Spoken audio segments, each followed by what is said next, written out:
Hello दोस्तों, हमारे channel exam अड्डा में आपका स्वागत है। आज मैं आपको टॉप 5 हाई सैलरी देने वाली गवर्नमेंट जॉब के बारे में बताऊंगा, वो भी सिर्फ 12th पास होना चाहिए। जी हाँ दोस्तों, आप सोचते हैं कि एक अच्छी सरकारी नौकरी के लिए ग्रेजुएशन पास होना चाहिए, तो ऐसा बात नहीं है। 12th पास के बाद भी आप एक अच्छी गवर्नमेंट जॉब कर सकते हैं। अगर दोस्तों आप 12th पास हैं तो आपको कोई भी अलग से डिग्री या डिप्लोमा करने की ज़रूरत नहीं पड़ेगी। तो दोस्तों आगे बढ़ने से पहले मैं आपसे बोलूँगा, अगर आप मेरे चैनल पर नए हैं और ऐसी इन्फॉर्मेशनल वीडियो और न्यू सरकारी नौकरी की अपडेट देखना चाहते हैं तो नीचे दिए गए रेड वाले सब्सक्राइब बटन को दबाकर हमें सब्सक्राइब करना ना भूलें। साथ ही साथ बेल वाले बटन को भी दबा दें, जिससे आपको हमारे सारे लेटेस्ट अपडेट मिलते रहेंगे। तो चलिए दोस्तों वीडियो को स्टार्ट करते हैं।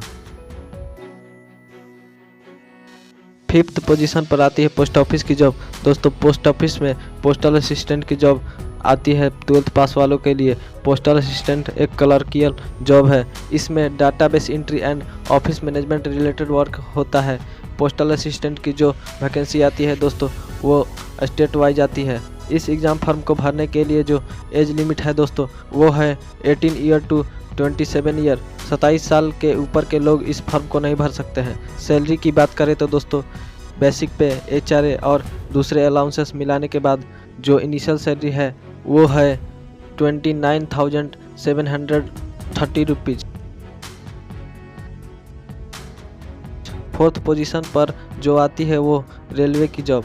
दोस्तों रेलवे में 12th पास स्टूडेंट के लिए TC और क्लर्क वाली पोस्ट की जॉब निकलती है। एलिजिबिलिटी क्राइटेरिया की बात करें तो इसके लिए 12th पास में मिनिमम 50% मार्क्स होना जरूरी है। RRB की इस वैकेंसी की एज लिमिट 18 से 30 वर्ष है। सैलरी की बात करें तो वैसे इसकी बेसिक पे 15,600 से 60,600 के बीच है और 4 से 5,000 ग्रेड पे अलग से दिया जाता है। वैसे इसकी इनिशियल सैलरी को देखी जाए तो अप टू 32,000 देखने को मिल जाती है। ये आपकी रीजन पर भी डिपेंड करता है।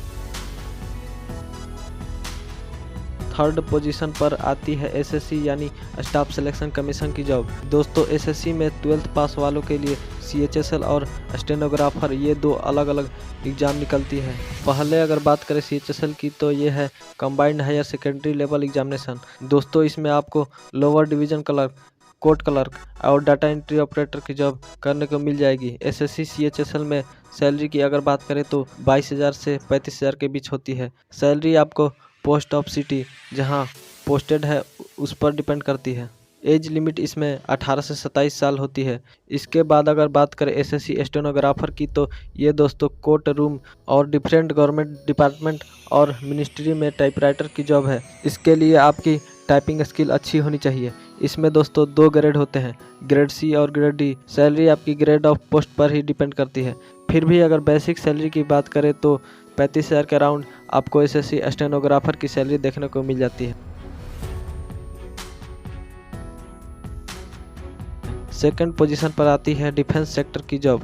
दोस्तों अगर आप आर्मी, नेवी या एयरफोर्स में जाना चाहते हैं और देश की सेवा करना चाहते हैं तो ये अपॉर्चुनिटी आपके लिए बेस्ट है। आप 12th पास करने के बाद NDA एग्ज़ाम में अप्लाई करके इस सेक्टर में आगे बढ़ सकते हैं। NDA का मतलब है दोस्तों नेशनल डिफेंस एकेडमी। ये दुनिया की पहली ट्राई सर्विस एकेडमी है जहां आर्मी, नेवी और एयरफोर्स तीनों की ट्रेनिंग एक साथ एक पैलेस पर दी जाती है। यह एकेडमी महाराष्ट्र में पुणे के पास खड़कवासला में है। सबसे अच्छी बात तो यह है दोस्तों कि आपकी ट्रेनिंग आपकी ग्रेजुएशन के साथ होती है। जी हाँ दोस्तों, आपको ग्रेजुएशन के लिए BSc या BA में से कोर्स चूज करने का ऑप्शन दिया जाता है। 3 साल बाद जब आपकी ग्रेजुएशन कंप्लीट हो जाती है और ट्रेनिंग भी कंप्लीट हो जाती है तो आपको इसके बाद जो आपकी मंथली सैलरी होती है वो होती है अराउंड 56,000 पर मंथ। अगर आप आर्मी और नेवी में है तो आपको सब लेफ्टिनेंट और एयरफोर्स में है तो फ्लाइंग ऑफिसर की पोस्ट पर तैनात कर दिया जाता है।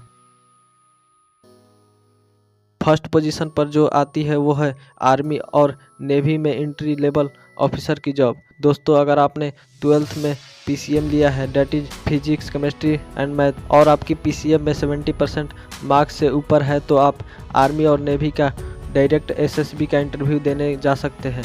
अगर आप इंटरव्यू में सिलेक्ट हो जाते हैं तो इसके बाद आपकी टोटल 5 साल की ट्रेनिंग होती है। 1 साल की आपकी इंडियन मिलिट्री एकेडमी में ट्रेनिंग होगी और 4 साल का BTech होगा। इसके बाद आपको लेफ्टिनेंट की पोस्ट पर तैनात कर दिया जाएगा और आपका इंजीनियरिंग रिलेटेड काम ही रहेगा। दोस्तों अब आप पूछेंगे एनडीए और इसमें डिफरेंस क्या है। तो डिफरेंस ये है दोस्तों कि एनडीए में आपको एग्ज़ाम देना पड़ेगा, जबकि इसमें 12th की परसेंटेज के बेसिस पर सीधे आपको एसएसबी इंटरव्यू में बैठने का मौका मिलेगा। इतना ही नहीं दोस्तों, एनडीए के बाद जो आपको ग्रेजुएशन की डिग्री मिलेगी वो बीएससी या बीए ही होगी, जबकि टेक्निकल एंट्री स्कीम से आप जाते हैं तो आपको बीटेक की डिग्री मिलेगी। सबसे बड़ा डिफरेंस ये है दोस्तों कि एनडीए के थ्रू अटॉर्नी में जॉब मिलेगी, जबकि टीईएस यानी टेक्निकल एंट्री स्कीम के थ्रू आपको इंजीनियरिंग वाले टेक्निकल जॉब मिल जाएगी। तो ये थी दोस्तों 12th पास वालों के लिए 5 अच्छी जॉब। अगर आप दोस्तों किसी और गवर्नमेंट जॉब के बारे में जानना चाहते हैं तो नीचे कमेंट सेक्शन में ज़रूर बताइएगा। तो दोस्तों जानकारी अच्छी लगी है तो लाइक और सब्सक्राइब करके ही जाना।